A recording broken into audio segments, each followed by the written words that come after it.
روزے میں بد نظری کرنا، کیا روزے کی حالت میں جان بوجھ کر بد نظری کرنے سے روزہ ٹوٹ جائے گا؟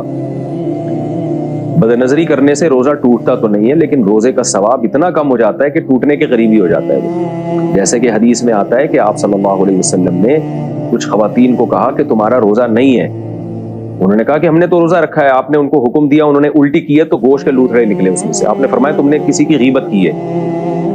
تو حالانکہ علماء کا اجماع ہے کہ غیبت کرنے سے بھی روزہ نہیں ٹوٹتا، لیکن یہ کہ کیونکہ گناہ ہے نا، روزے میں اگر آپ غیبت کریں یہ گناہ ہے، تو گناہ کرنے سے روزے کا ثواب ایسے کم ہوتا ہے گویا وہ ٹوٹ گیا۔ تو نبی صلی اللہ علیہ وسلم کے معجزے کے طور پر اللہ نے دکھا دیا کہ بھئی دیکھو یہ تو ٹوٹ گیا، تم نے تو گوشت کھایا مردہ بھائی کا۔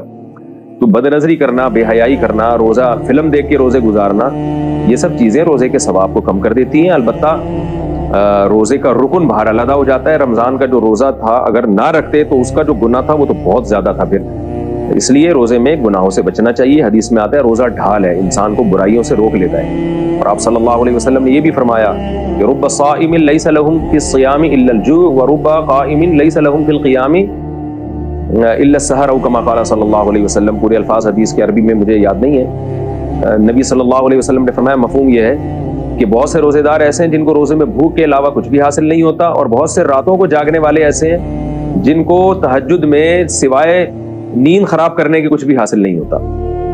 تو مطلب یہ کہ وہ لوگ ہیں جو روزہ رکھ کے بھی گناہ نہیں چھوڑتے، تہجد پڑھ کے بھی گناہ نہیں چھوڑتے۔